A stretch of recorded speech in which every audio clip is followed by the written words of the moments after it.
আসসালামু আলাইকুম প্রিয় শিক্ষার্থীরা, আজকে আমরা ফিনান্স এবং ব্যাংকিং বিষয়ের নবম শ্রেণীর অধ্যায় 11 ব্যাংকের আমানত এই অধ্যায়টি নিয়ে আলোচনা করব। আমাদের আজকের আলোচনার মূল বিষয়বস্তু কি? ব্যাংক আমানতের ধারণা। এই বিষয়টি বুঝতে হলে আমাদের প্রথমে এখন কি জানতে হবে? আমরা তো ব্যাংকের সংজ্ঞাটা জেনে ফেলেছি, এখন আমরা প্রথমে দেখব ব্যাংকের আমানত কি। আমরা মূলত কি করি, আমরা গ্রাহকরা ব্যাংকে একটা ব্যাংক হিসাবের মাধ্যমে ব্যাংকে টাকা রাখছি না, আমরা যে টাকাটা ব্যাংকে জমা রাখছি ব্যাংক হিসাবের মাধ্যমে, ওই টাকাটাই হচ্ছে ব্যাংকের কাছে ব্যাংকের আমানত। এবার আসলে আমরা দেখি বইতে ব্যাংক আমানতের ধারণা বলতে কি কি লিখেছে, কি কি। দেখো, ব্যাংকিং ব্যবসায়ের তহবিলের মূল উৎস হচ্ছে আমানত। ব্যাংক যে ব্যবসা করছে, এই ব্যবসা করতে গেলে ব্যাংকের তহবিলের যে মূল উৎস আছে, মূল উৎস আমরা কোনটাকে বলবো? আমানতকে বলবো। ব্যাংকের আমানত বিভিন্নভাবে সংগ্রহীত হয়ে থাকে। বিশেষ করে বাণিজ্যিক ব্যাংক বিভিন্ন প্রকার হিসাব খোলার মাধ্যমে আমানত সংগ্রহ করে থাকে। বাণিজ্যিক ব্যাংক যে আমানত সংগ্রহ করছে কিসের মাধ্যমে করছে, এটা তো আমরা বুঝতেই পারছি। আমরা যে ব্যাংকে টাকা রাখছি, এই টাকাটা যখন ব্যাংক সংগ্রহ করছে ব্যাংক হিসাবের মাধ্যমে, ওই টাকাটা ব্যাংকের কাছে আমানত হবে, যেটা ব্যাংকিং ব্যবসায়ের তহবিলের মূল উৎস হবে। এক্ষেত্রে ব্যক্তি এবং প্রতিষ্ঠানের ধরন অনুযায়ী ব্যাংক বিভিন্ন হিসাব খুলে খুলে প্রয়োজনীয় আমানত সংগ্রহ করে। এখন এই যে ব্যাংক আমানত বা ব্যাংক হিসাবের অনেকগুলো প্রকারভেদ আছে।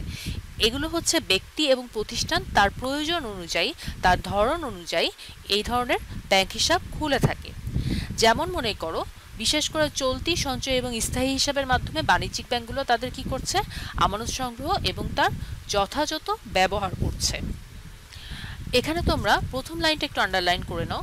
ব্যাংক ব্যবসায়ের তহবিলের মূল উৎসটা কি? ব্যাংকের আমানত। এখান থেকে এমসিকিউ আসতে পারে, আবার তো আমাদের জ্ঞানমূলক বা অনুধাবনমূলক প্রশ্নের উত্তর দেওয়ার সময় আমাদের এটার প্রয়োজন হতে পারে।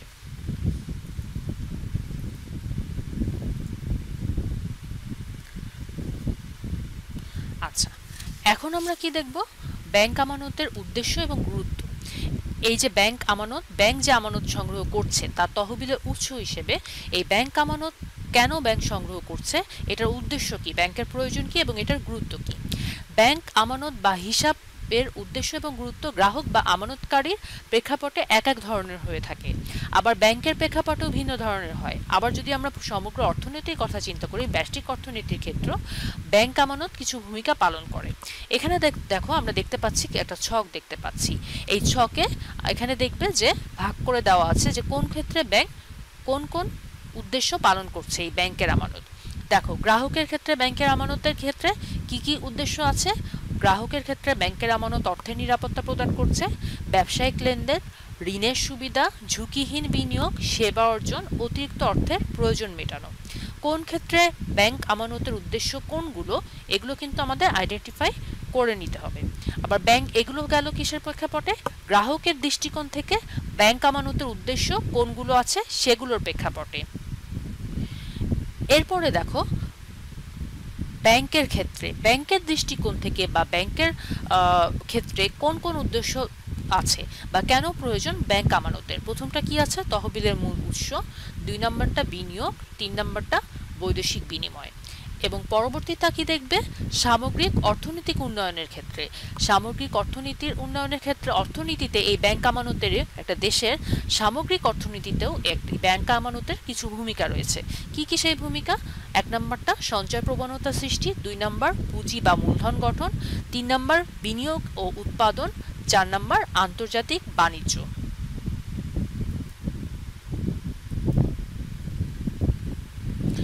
এখন আমরা ব্যাংকের এই আমানতের উদ্দেশ্য এবং গুরুত্ব গ্রাহকের দৃষ্টিকোণ থেকে বা গ্রাহকের ক্ষেত্র থেকে ব্যাংকের আমানতের উদ্দেশ্য এবং গুরুত্ব কি কি আছে এটার বিবরণটা আমরা দেখব। দেখো, গ্রাহকের দৃষ্টিকোণ থেকে ব্যাংকের আমানতের উদ্দেশ্যের প্রথম পয়েন্টটা কি আছে? অর্থের নিরাপত্তা।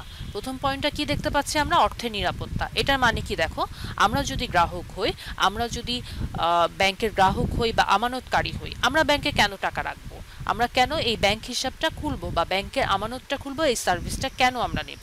আমরা আমাদের যে অর্থ রয়েছে, জমা সঞ্চিত অর্থ, এই সঞ্চিত অর্থের নিরাপদে সংরক্ষণ করার জন্য, তাই না? কারণ এটা বাসায় রাখলে এটার বা আমরা যদি নিজেদের তত্ত্বাবধানে রাখি এই অর্থের নিরাপত্তাটা নিশ্চিত করা যায় না। এর জন্য হচ্ছে আমাদের কিসের প্রয়োজন? ব্যাংকের আমানত, ব্যাংক আমানত বা ব্যাংক হিসাব খোলার প্রয়োজন। দেখো কি আছে, আমানতকারীদের উদ্বৃত্ত অর্থ। উদ্বৃত্ত অর্থ মানে কি? তার কাছে যে সঞ্চিত অর্থ আছে তার আয় থেকে ব্যয়টা মেটানোর পরে আমানতকারীদের উদ্বৃত্ত অর্থ ব্যাংকে নিরাপত্তা সংরক্ষণ করা ব্যাংক হিসাবের অন্যতম একটা উদ্দেশ্য।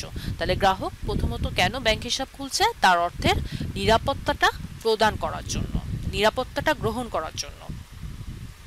দুই নম্বর পয়েন্টটা দেখো কি আছে, ব্যবসায়িক লেনদেন। ব্যবসায়িক লেনদেন মানে কি? গ্রাহক যদি ব্যবসায়ী হয় তাহলে তার এই ব্যবসায়িক লেনদেন সম্পন্ন করার জন্য তাকে ব্যাংক হিসাব খুলতে হয়।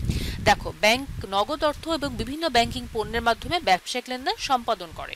তুমি যখন ব্যবসা করবা তোমাকে কি হতে পারে, এক স্থান থেকে অন্য স্থানে পণ্য প্রেরণ করলা, তোমার কি হতে পারে, অথবা পণ্য বিক্রয় করলে তুমি চেকের মাধ্যমে, গ্রাহক তোমাকে, যে ক্রেতা তোমাকে চেক দিতে পারে, তাই না? তাহলে তোমাকে কি করতে হবে? এখানে তোমার ব্যাংক অ্যাকাউন্ট থাকতে হবে। অথবা তুমি চেকের মাধ্যমে ক্রয় করতে পারো, বিনিময় বিল, বাট্টাকরণ, ব্যাংক ড্রাফট, তুমি এক স্থান থেকে অন্য স্থানে টাকা প্রেরণ করবা। বিভিন্ন রকম ব্যবসার লেনদেনের জন্য কি হয়, ব্যবসায়ীদের কি প্রয়োজন হয়? তাকে ব্যাংক হিসাব খোলার প্রয়োজন হয়। এটা হচ্ছে কি এই গ্রাহকের দৃষ্টিকোণ থেকে দ্বিতীয় উদ্দেশ্য। তৃতীয় উদ্দেশ্য কি আছে দেখো, ঋণের সুবিধা।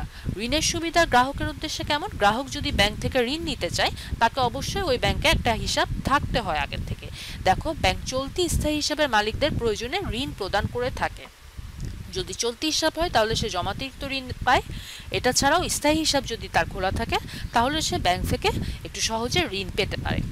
এই সুবিধা পাওয়ার উদ্দেশ্য ব্যাংক হিসাব খোলা প্রয়োজন হয় গ্রাহকের জন্য। ঠিক আছে, এরপর আসো 4 নম্বর পয়েন্টে। 4 নম্বর পয়েন্টে কি আছে দেখো, ঝুঁকিহীন বিনিয়োগ। ঝুঁকিহীন বিনিয়োগটা কেমন? ব্যাংকে টাকা জমা রাখলে নির্দিষ্ট হারে সুদ পাওয়া যায়। শেয়ার বাজারে বিনিয়োগের মতো এটা ঝুঁকিপূর্ণ নয়। আমরা জানি শেয়ার বাজারে যে বিনিয়োগটা করা হচ্ছে, শেয়ার বাজারের বিনিয়োগটা ঝুঁকিপূর্ণ একটা বিনিয়োগ। ঠিক আছে, আর যদি ব্যাংকে টাকা রাখা হয় পক্ষান্তরে, এক্ষেত্রে ব্যাংক তোমাকে যে হারে সুদ দেবে বলেছে শুরুতে, ওই হারেই ব্যাংক তোমাকে সুদ প্রদান করবে। তাই এটাকে আমরা কি বলবো? এটাকে আমরা বলবো একটা ঝুঁকিহীন বিনিয়োগ। 5 নম্বর পয়েন্টে আসো। 5 নম্বর পয়েন্টটা কি? সেবা অর্জন। সেবা অর্জনটা কেমন? হিসাব খোলার কারণে ব্যাংক তার গ্রাহককে নানাবিধ সেবা প্রদান করে থাকে, যা হিসাব খোলার জন্য অনুপ্রেরণা হিসেবে কাজ করে। তুমি যখন যদি ব্যাংক হিসাব খোলো, যদি সঞ্চয় হিসাব খোলো, ব্যাংক তোমাকে ডেবিট কার্ড প্রদান করবে, তুমি এটিএম সার্ভিসটা তুমি পাচ্ছ। ঠিক আছে, এই ধরনের আরো তুমি ফান্ড ট্রান্সফার করতে পারছো। এই ধরনের নানাবিধ সেবা তুমি গ্রহণ করতে পারবা ব্যাংক থেকে। ব্যাংক কখন তোমাকে এই সেবাগুলো প্রদান করবে? যদি তোমার ব্যাংক অ্যাকাউন্ট থাকে বা ব্যাংক হিসাব থাকে, যেটাকে আমরা ব্যাংক আমানত বলছি।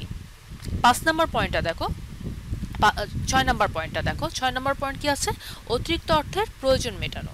ব্যাংক তার গ্রাহককে চলতি হিসাবে জমাতিরিক্ত অর্থ উত্তোলনের সুবিধা দিয়ে থাকে, যা ব্যাংক হিসাব সংরক্ষণ করতে জনগণকে আকৃষ্ট করে। তুমি যদি ব্যবসায়ী হও তাহলে তুমি ব্যাংকে চলতি হিসাব খুলতে পারবে।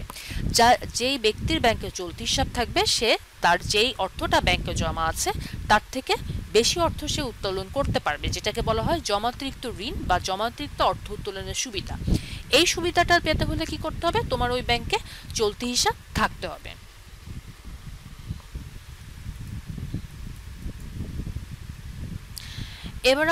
এখন আমরা কি দেখব? ব্যাংকের ক্ষেত্রে এই ব্যাংক আমানতের উদ্দেশ্য এবং গুরুত্ব কি আছে। ব্যাংক কেন চাচ্ছে তার ব্যাংক আমানত? প্রথম পয়েন্টটা কি? আমানত গ্রহণ। আমানত গ্রহণ কি বিষয়টা দেখো, বিভিন্ন হিসাবের মাধ্যমে জনগণের সঞ্চিত অর্থ আমানত হিসেবে গ্রহণ করে ব্যাংক তার তহবিল গঠন করে। ব্যাংকে তো তার ব্যবসা করতে গেলে একটা তহবিল গঠন করতে হবে, যদিও তাদের ক্ষেত্রে ব্যাংকের তহবিলের আরও কিছু উৎস আছে, যেগুলো আমরা বাণিজ্যিক ব্যাংক চ্যাপ্টারে যেয়ে দেখব। ঠিক আছে, এরপরও খেয়াল করো, বিভিন্ন হিসাবের মাধ্যমে জনগণের সঞ্চিত অর্থ ব্যাংক কেন নেয়? ব্যাংকের তহবিলটা গঠন করার জন্য। 2 নম্বর পয়েন্ট, বিনিয়োগ। গ্রাহকের কাছ থেকে যখন ব্যাংক আমানত গ্রহণ করছে তখন ব্যাংক কি করতে পারছে? বিভিন্ন লাভজনক খাতে সে বিনিয়োগ করতে পারছে। ব্যাংক যখন লাভজনক খাতে বিনিয়োগ করতে পারছে, ঋণ দিতে পারছে, তখন কি হচ্ছে? ব্যাংক লাভজনক খাতে বিনিয়োগ নিশ্চিত করলে কি হচ্ছে? ব্যাংকের মুনাফাটা অর্জন হচ্ছে।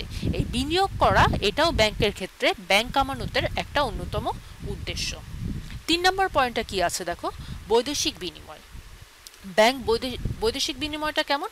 ব্যাংক বৈদেশিক মুদ্রারও ব্যবসা করে থাকে। ঠিক আছে, যার জন্য গ্রাহক কখনো কখনো হিসাব খুলতে হয়। তুমি যদি ব্যাংকের থেকে বৈদেশিক বিনিময় করতে চাও, অথবা তুমি যদি আন্তর্জাতিক ব্যবসা করো, আমদানি রপ্তানি ব্যবসা করো, আমদানি রপ্তানি ব্যবসা করতে পণ্য আমদানি করতে চাও অথবা রপ্তানি করতে চাও, তখন কি করতে হবে? তোমাকে বৈদেশিক বিনিময় করতে হবে। এই বৈদেশিক বিনিময়টা করতে গেলে তোমাকে ব্যাংকের সাথে তোমার একটা ব্যাংক অ্যাকাউন্ট থাকতে হবে। আচ্ছা, এখন আমরা কি দেখব? ব্যাংক আমানতের উদ্দেশ্য এবং গুরুত্বের মধ্যে সামগ্রিক অর্থনীতির উন্নয়ন। একটা দেশের সামগ্রিক অর্থনৈতিক উন্নয়নে এই ব্যাংক আমানতের কি কি উদ্দেশ্য রয়েছে? প্রথমটা কি? সঞ্চয় প্রবণতা সৃষ্টি। ব্যাংক হিসাব খুললে কি হচ্ছে? জনগণের মাধ্যমে ব্যাংক হিসাব খোলার মাধ্যমে সঞ্চয় প্রবণতার সৃষ্টি হয়, মানুষের মধ্যে সঞ্চয় করতে চায়, সঞ্চয় করে সে ব্যাংকে টাকা রাখতে চাচ্ছে, এটা একটা উদ্দেশ্য। যখন সঞ্চয় প্রবণতা সৃষ্টি হচ্ছে মানুষের মাধ্যমে, তখন কি হচ্ছে? 2 নাম্বারটা দেখো, পুঁজি বা মূলধন গঠন হচ্ছে। ব্যাংক হিসাবের মাধ্যমে কি হচ্ছে? অলস বিক্ষিপ্ত যে সঞ্চয়গুলো মানুষের কাছে আছে, এই সঞ্চয়গুলো পুঞ্জীভূত হয়ে মূলধন সৃষ্টি হচ্ছে। সঞ্চয়গুলো সব ব্যাংক যখন এক জায়গায় একত্রিত করছে, তখন কি হচ্ছে? ব্যাংকের একটা মূলধনের সৃষ্টি ব্যাংক করতে পারছে, ব্যাংকের কাছে একটা মূলধন সৃষ্টি হচ্ছে। 3 নম্বর পয়েন্টটা কি আছে দেখো, বিনিয়োগ ও উৎপাদন। ব্যাংক সঞ্চয় করলো, মূলধন সৃষ্টি করলো, এবার ব্যাংক কি করবে? বিনিয়োগ করবে। ব্যাংক হিসাবের মাধ্যমে বিনিয়োগ বৃদ্ধি পায়, যা পরবর্তীতে দেশের উৎপাদন এবং অর্থনৈতিক প্রবৃদ্ধিতে গুরুত্বপূর্ণ ভূমিকা পালন করে। এই ব্যাংক হিসাবের মাধ্যমেই তো ব্যাংক মূলধনটা গঠন করলো। এবার ব্যাংক যখন বিনিয়োগ করবে, ঋণ দেবে, তখন কি হবে? এটার মাধ্যমে যখন মানে দেশের বিনিয়োগটা বৃদ্ধি পাবে, এর ফলে কি হবে? পরবর্তীতে দেশের উৎপাদন এবং অর্থনৈতিক প্রবৃদ্ধিতে এটা গুরুত্বপূর্ণ ভূমিকা পালন করবে। বিনিয়োগ বৃদ্ধি পেলে শিল্প প্রতিষ্ঠান গড়ে উঠবে, শিল্প প্রতিষ্ঠান যখন গড়ে উঠছে, কারখানা গড়ে উঠছে, তখন উৎপাদন বৃদ্ধি পাচ্ছে, উৎপাদন বৃদ্ধি পেলে দেশের কি হচ্ছে? অর্থনৈতিক উন্নয়ন সম্ভব হচ্ছে। 4 নম্বর পয়েন্ট, কর্মসংস্থান। কর্মসংস্থানটা কেমন? অর্থনৈতিক উন্নয়নের সাথে সাথে কর্মসংস্থানের সুযোগ হয়। যখন ব্যাংক বিনিয়োগ করছে, একটা শিল্প প্রতিষ্ঠানে বিনিয়োগ করলো, শিল্প প্রতিষ্ঠান গড়ে উঠলো, কারখানা গড়ে উঠলো, তখন ওই কারখানায় অনেক লোকের কর্মসংস্থান হচ্ছে না? বিষয়টা হচ্ছে এখানে সেটা সামগ্রিক অর্থনৈতিক উন্নয়নে এটাও গুরুত্বপূর্ণ ভূমিকা পালন করছে। 5 নম্বর পয়েন্ট দেখো, আন্তর্জাতিক বাণিজ্য। আন্তর্জাতিক বাণিজ্যটা কিভাবে হচ্ছে? ব্যাংক হিসাবের মাধ্যমে আমদানি রপ্তানি বাণিজ্যে অংশগ্রহণ করে আন্তর্জাতিক বাণিজ্যের প্রসার করা যায়। তুমি যদি পণ্য আমদানি করতে চাও বা রপ্তানি করতে চাও, তখন তোমাকে কি করতে হবে? এই বৈদেশিক বিনিময়টা করতে হবে। হ্যাঁ, তোমাকে আমদানি করতে গেলে লেটার অফ ক্রেডিট বা প্রত্যয়পত্র ইস্যু করতে হবে। এই সকল ক্ষেত্রের জন্য তোমাকে ব্যাংক হিসাব খুলতে হবে। আর যখন তুমি ব্যাংক হিসাব খুলছো, আমদানি রপ্তানি বাণিজ্য করা তোমার জন্য ইজি হচ্ছে, তাহলে কি হচ্ছে? এই আমদানি রপ্তানি বাণিজ্যেরও প্রসার ঘটছে। আচ্ছা, এখন আমরা যে টপিকটা পড়বো সেটা কি? ব্যাংক হিসাব খোলার ক্ষেত্রে আমাদের মাঝখানে একটা টপিক আছে যেটা আমরা পরবর্তীতে পড়বো, ব্যাংক হিসাবের প্রকারভেদ। এখন আমরা দেখে নিই এই ব্যাংক হিসাব খোলার ক্ষেত্রে গ্রাহক যখন ব্যাংক হিসাব খুলতে যাবে, তাকে কোন কোন বিষয়গুলো বিবেচনা করে দেখতে হবে। দেখো, তোমার আশেপাশে অনেক ব্যাংক দেখতে পাবে, আমরা আশেপাশে অনেক ব্যাংক দেখতে পাচ্ছি, তাই না? এখন আমাদের সিদ্ধান্ত নিতে হবে আমি কোন ব্যাংকে অ্যাকাউন্ট খুলবো, কিভাবে খুলবো। হ্যাঁ, এই বিষয়গুলো আমাদের দেখতে হবে। প্রথমে আমরা কোন বিষয়টা দেখব? ব্যাংকের অবস্থান। আমানতকারী সাধারণত হিসাব খুলবার পূর্বে তার ব্যবসায়িক কেন্দ্রস্থল বা নিজস্ব বাসস্থান ইত্যাদির সাথে ব্যাংকের অবস্থান বিবেচনা করে। আমরা অবস্থানটা কি দেখব? যদি আমরা আমাদের বাসস্থানের কাছাকাছি আছে নাকি, অথবা আমাদের যে কর্মস্থান আছে, অথবা যে ব্যবসায়িক আমরা ব্যবসা যেখানে করছি ওই স্থানের আশেপাশে যে ব্যাংকগুলো আছে, আমরা প্রথমে ওই ব্যাংকগুলোকে প্রায়োরিটি দেব ব্যাংক হিসাব খোলার ক্ষেত্রে। ঠিক আছে। 2 নম্বর কি? দক্ষতা। ব্যাংকের যে কর্মচারী রয়েছে, আমরা কি দেখব? অনেকগুলো ব্যাংক থাকতে পারে, যে ব্যাংকের কর্মচারীরা দক্ষ ব্যাংকিং সেবা আমাদের দিতে পারবে, আমরা সেই ব্যাংকে তো ব্যাংক হিসাব খুলবো, তাই না? ব্যাংকের কর্মচারীদের দক্ষতা ব্যাংক হিসাব খোলার ক্ষেত্রে একটা অন্যতম বিবেচ্য বিষয়। দুটি ব্যাংকের মধ্যে যে ব্যাংকটি কম গড় সময়ে, যে ব্যাংকটা আমরা দেখব যত কম সময়ে আমাদের বেশি সেবা প্রদান করতে পারবে, সেই ব্যাংকটাকেই আমরা দক্ষ বলবো, এবং আমরা কি করব? সেই ব্যাংকেই ব্যাংক হিসাব খুলব। 3 নম্বর পয়েন্টটা দেখো, বহুমুখী সেবা। যে ব্যাংক বহুমুখী সেবা প্রদান করে হিসাব খোলার ক্ষেত্রে সেই ব্যাংকই উপযোগী। তার মানে কি? বহুমুখী সেবা বলতে কি বোঝানো হচ্ছে? ব্যাংক কত বেশি ধরনের সেবা তোমাকে দিতে পারছে। একটা ব্যাংক অনেক ধরনের সেবা দিতে পারছে, তোমাকে ব্যাংক হিসাব খুলতে পারছো, তুমি ব্যাংক থেকে ঋণ সুবিধা পাচ্ছ, ডেবিট কার্ড সুবিধা পাচ্ছ, ক্রেডিট কার্ড সুবিধা পাচ্ছ, তোমার অনলাইন ব্যাংকিং সুবিধা পাচ্ছ, ইন্টারনেট ব্যাংকিং সুবিধা পাচ্ছ। এই ধরনের বহুমুখী সেবা, যত বেশি সেবা যে ব্যাংক দেবে, ওই ব্যাংকটাই আমরা কি করব? সিলেক্ট করব। কিন্তু যে ব্যাংকটা কম সেবা দেবে, আমরা কি করব? ওই ব্যাংকে ব্যাংক অ্যাকাউন্ট খুলতে যাব না, কারণ আমরা তো সেবাটা বেশি পেতে যাব, তাই না? বৈদেশিক বিনিময়। 4 নম্বর পয়েন্ট আসো। ব্যাংক হিসাব খোলার সময় আমাদের এই বিষয়টাও দেখতে হবে যে যে ব্যাংকে আমরা ব্যাংক অ্যাকাউন্ট খুলছি ওই ব্যাংকের মানে সকল শাখায় বৈদেশিক বিনিময় করা যাচ্ছে নাকি। একটি ব্যাংকের সকল শাখা বৈদেশিক মুদ্রা বিনিময়ে অংশগ্রহণ করতে পারে না। সাধারণত আমরা যে বাণিজ্যিক ব্যাংকগুলো দেখতে পাচ্ছি, আমাদের দেশে বাণিজ্যিক ব্যাংকগুলো হচ্ছে শাখা ব্যাংকিং ব্যবস্থা, ঠিক আছে। একটা ব্যাংকের সব শাখায় কিন্তু বৈদেশিক বিনিময় করা যায় না, ঠিক আছে। এখন যদি ব্যাংক হিসাব খোলার সময় তোমার বৈদেশিক মুদ্রা বিনিময়ের প্রয়োজন হয়, তুমি যদি আমদানি রপ্তানি ব্যাংক বাণিজ্যে থাকো অথবা বৈদেশিক মুদ্রা বিনিময়ের প্রয়োজন হয়, সেক্ষেত্রে কি করতে হবে, তোমাকে সেটাও দেখে নিতে হবে যে তুমি যে ব্যাংকের যে শাখায় তুমি ব্যাংক অ্যাকাউন্টটা খুলছো সেই ব্যাংকে বৈদেশিক মুদ্রার বিনিময় হয় নাকি, ঠিক আছে। সেই শাখাটা বা সেই ব্যাংকটা বৈদেশিক মুদ্রা বিনিময়ের অনুমতি প্রাপ্ত নাকি। সে যদি সেটা হয় তাহলে সেটাও একটা বিবেচ্য বিষয় যে বৈদেশিক বিনিময় ওই শাখায় করা যাচ্ছে। 5 নম্বর পয়েন্টটা দেখো, সুনাম। ব্যাংকের সুনাম ব্যাংক হিসাব খোলার ক্ষেত্রে বিশেষভাবে ভূমিকা পালন করে থাকে। যে ব্যাংকের সুনাম যত বেশি, যে ব্যাংক সবার পরিচিত এবং অনেক দিনের পুরাতন, সেই ব্যাংকের সুনাম ভালো। আমরা কি করব, মানুষ কি করবে, ব্যাংকের শাখা খোলার সময় এই সুনামটা খুব ভালোভাবে দেখবে। সুনাম থাকলেই সে ব্যাংকের শাখা খুলতে, যে ব্যাংকের সুনাম আছে মানুষ সেই ব্যাংকেই তার ব্যাংক হিসাবটা খুলতে যাবে। পরবর্তী পয়েন্টটা দেখো, 6 নম্বর পয়েন্টটা দেখো, শাখা। অধিক শাখা সম্পন্ন ব্যাংক গ্রাহকের জন্য উপযোগী, তাই না। তুমি ব্যাংক যখন খুলতে যাবা, যে ব্যাংক শাখা ব্যাংকে, আমাদের দেশে তো সবগুলোই শাখা ব্যাংকিং ব্যবস্থা, যে ব্যাংকের শাখা অধিক, দেশের প্রত্যন্ত অঞ্চলে শাখা রয়েছে, ওই ব্যাংকের শাখা খোলা গ্রাহকের জন্য বেশি উপযোগী হবে। কারণ সে তাহলে কি করতে পারবে, যদি অনলাইন ব্যবস্থাটা সে নেয়, অনলাইন ব্যাংকিংটা সে গ্রহণ করে, সে যে কোনো শাখা যেই সে লেনদেনটা করতে পারবে। এবার আসো 7 নম্বর পয়েন্ট। 7 নম্বর পয়েন্টটা কি আছে দেখো, তালিকাভুক্ত ব্যাংক। ব্যাংক হিসাব খোলার সময় অবশ্যই দেখতে হবে এই বাণিজ্যিক ব্যাংকটা কেন্দ্রীয় ব্যাংকের তালিকাভুক্ত নাকি। বাংলাদেশ ব্যাংক দেশের কেন্দ্রীয় ব্যাংক হিসেবে ভালো ভালো বাণিজ্যিক ব্যাংকের তালিকাভুক্ত বা শিডিউল ব্যাংক হিসেবে স্বীকৃতি দেয়, ঠিক আছে। আর অতালিকাভুক্ত যে ব্যাংকগুলো রয়েছে তার চেয়ে কি হচ্ছে, তালিকাভুক্ত ব্যাংক সবার নিকটে অধিক নিরাপদ হিসেবে বিবেচিত হয়। 8 নম্বর পয়েন্টটা দেখো, ঋণ সুবিধা। ঋণ সুবিধাটা কেমন দেখো, তুমি ব্যাংক হিসাব খুলবা, ওই হিসাবে যে তুমি যে ব্যাংকে অ্যাকাউন্ট খুলেছো, তুমি হতে পারে ওই ব্যাংকে হতে তোমার ঋণের প্রয়োজন হয়, সেক্ষেত্রে তোমাকে দেখতে হবে ওই ব্যাংকের ঋণ প্রদানের নীতিটা কেমন, অপেক্ষাকৃত নমনীয় নাকি। যে সকল ব্যাংকের ঋণ প্রদানের নীতিটা অপেক্ষাকৃত নমনীয়, সেসব ব্যাংক অপেক্ষাকৃত বেশি পছন্দনীয় হয়, ঠিক আছে। তাহলে এই ঋণ সুবিধাটা এটা দেখাও একটা ব্যাংক হিসাব খোলার ক্ষেত্রে গুরুত্বপূর্ণ বিষয়। 9 নম্বর পয়েন্ট দেখো, সুদ। ব্যাংক হিসাব খোলার সময় আমরা কি দেখব, আমাদের ব্যাংক আমানতের সুদ তুলনামূলকভাবে যেই ব্যাংক একটু বেশি দিচ্ছে ওই ব্যাংকটা গ্রহণীয় হবে, তাই না। আবার যদি ঋণের সুদ তুলনামূলকভাবে স্বল্প, হ্যাঁ, আমরা কিভাবে দেখব, আমানতের সুদটা যে ব্যাংকটা একটু বেশি দিচ্ছে আর ঋণের সুদটা যে ব্যাংকটা একটু কম নিচ্ছে, ওই ব্যাংকটাই হচ্ছে গ্রাহকের কাছে বেশি গ্রহণীয় হবে। এটা হচ্ছে সুদ। পরের পয়েন্টটা কি আছে দেখো, সেবার উপর চার্জ। আমাদেরকে এটাও দেখতে হবে ব্যাংক হিসাব খোলার সময় যে কোন ব্যাংক কি পরিমাণ চার্জটা সে গ্রহণ করছে। স্বল্প চার্জে অধিক সেবা প্রদানকারী ব্যাংক, যে ব্যাংকটা অনেক বেশি সেবা দিচ্ছে কিন্তু চার্জটা কম নিচ্ছে, ওই ব্যাংকটা কি হবে, ব্যাংক হিসাব খোলার ক্ষেত্রে অধিক উত্তম হবে, ঠিক আছে। এবং লাস্ট পয়েন্ট কি আছে দেখো, ইলেকট্রনিক ব্যাংকিং সেবা। আমরা জানি এখনকার দিনের ব্যাংকিং সেবা হচ্ছে ইলেকট্রনিক ব্যাংকিং সেবা, যে ব্যাংকটা দেবে ওই ব্যাংকটা অধিক পছন্দনীয় হবে, তাই না। কি কি আছে দেখো ইলেকট্রনিক ব্যাংকিং সেবার মধ্যে, যেসব bank online, any branch banking, ATM সহ অন্যান্য ব্যাংকিং সকল পণ্য সেবা প্রদান করে, তাদের হচ্ছে গ্রাহকগণ আজকাল বেশি বিবেচনায় আছে। তাহলে দেখো ব্যাংক হিসাব খোলার ক্ষেত্রে আমরা এই সকল বিষয়গুলো বিবেচনা করব। এবার দেখো কিছু হোমওয়ার্ক দেওয়া আছে, হোমওয়ার্কে কিছু এমসিকিউ দেওয়া আছে, এমসিকিউগুলো একটু নোট ডাউন করে নাও। দেখো প্রথমটা কি আছে, গ্রাহকের জন্য ব্যাংক আমানতের উদ্দেশ্য কোনটি। ক নম্বর, মূলধন গঠন। খ, বিনিয়োগ। গ, বৈদেশিক বিনিয়োগ। ঘ, ঝুঁকিহীন বিনিয়োগ। 2 নম্বর, ব্যাংক কিভাবে আমানত সংগ্রহ করে। ক, বিনিয়োগের মাধ্যমে। খ, লেনদেনের মাধ্যমে। গ, পরিশোধিত মূলধনের মাধ্যমে।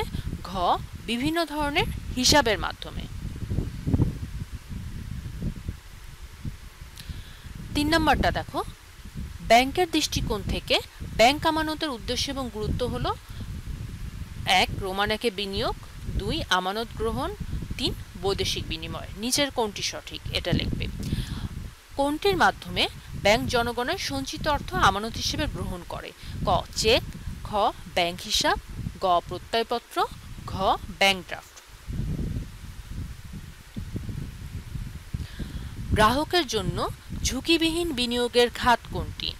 ক শেয়ার, খ বন্ড, ঘ ব্যবসায়, গ ব্যাংকে অর্থ রাখা। আশা করি এতক্ষণ আমরা যে টপিকগুলো পড়লাম, আমরা আজকে দুইটা টপিক শেষ করলাম। প্রথমটা কি পড়লাম? ব্যাংক আমানতের উদ্দেশ্য এবং গুরুত্ব, এবং এরপরে আমরা কি দেখলাম? ব্যাংক হিসাব খোলার ক্ষেত্রে গ্রাহক কোন কোন বিষয় বিবেচনা করবে। এই দুইটা টপিকই কিন্তু খুবই গুরুত্বপূর্ণ। এখান থেকে সৃজনশীলও আসতে পারে, এমসিকিউ আসতে পারে, কখতে প্রশ্নও আসতে পারে। তাহলে এতটুকু পড়া শেষ করে ফেলবে। সকলে ভালো থাকবে। ধন্যবাদ।